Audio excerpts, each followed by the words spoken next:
നമുക്കിന്ന് ഡിഫറെൻ്റ് ആയിട്ടൊരു ബണ്ണിക്കുട്ടനെ ട്രൈ ചെയ്യാം. ഈ ഒരു സാധനം നിങ്ങൾ നോക്കി വെച്ചോ, ഇതിലാണ് മൊത്ത കളി ഇരിക്കുന്നത്. അപ്പോൾ അതിന് വേണ്ടിയിട്ട് നമ്മളെ ചിത്രത്തിലുള്ള ബണ്ണിക്കുട്ടനെ പോലെ വേറെ 2 ബണ്ണിക്കുട്ടന്മാരെയും കൂടെ നമ്മൾ കാർഡ്ബോർഡിൽ വെട്ടിയെടുക്കുക. അത് കഴിഞ്ഞിട്ട് ബാക്കിയുള്ള സാധനങ്ങൾക്കൊക്കെ ഔട്ട്ലൈൻ വരച്ചിട്ട് ഒന്ന് കളർ ചെയ്തെടുക്കുക.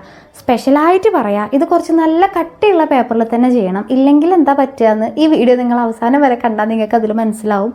ആ കളറും ആ കാർഡ്ബോർഡും ഒക്കെ കൂടെ ഒന്നായി പോകുന്നൊരവസ്ഥയിൽ ഇങ്ങനെ ആ പാടുകളൊക്കെ ഭയങ്കരമായിട്ട് അറിഞ്ഞിട്ട് ഇച്ചിരി വൃത്തികേടാവാൻ സാധ്യതയുണ്ട്. അത് നിങ്ങൾക്ക് ഇതിനിപ്പോൾ കാണുമ്പോൾ മനസ്സിലാവും. അത് കഴിഞ്ഞിട്ട് ആ ബണ്ണിക്കുട്ടനെയും കാർഡ്ബോർഡ് കഷ്ണം കൂടെ കൂട്ടി ഒട്ടിച്ചിട്ട് അതിൻ്റെ നടുക്കുള്ള പോർഷൻ കട്ട് ചെയ്ത് കളയുക.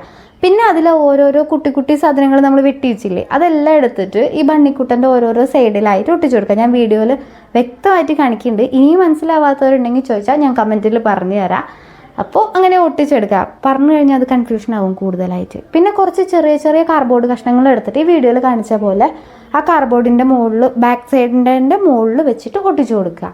എന്നിട്ട് ആ ഫ്രണ്ട് പോർഷനും കൂടെ അതിൻ്റെ മുകളിലോട്ട് ഒട്ടിക്കുക. പിന്നെ നമ്മൾ സാധാ ഫ്രെയിമിലൊക്കെ ചെയ്യുന്ന പോലെ എൽ ഷേപ്പിലൊരു സാധനം എടുത്തിട്ട് അതിൻ്റെ ബാക്കിൽ അറ്റാച്ച് ചെയ്ത് കൊടുക്കുക. എന്നിട്ട് മുകളിൽ കൂടെ നമ്മൾ ഫ്രെയിമിലേക്കുള്ള ഫോട്ടോ നിങ്ങൾക്ക് ഇഷ്ടമുള്ള എന്താ വെച്ചാൽ വയ്ക്കുക. അപ്പോൾ വീഡിയോ ഇഷ്ടപ്പെട്ടാൽ ലൈക്ക് ചെയ്യുക. ഓക്കെ.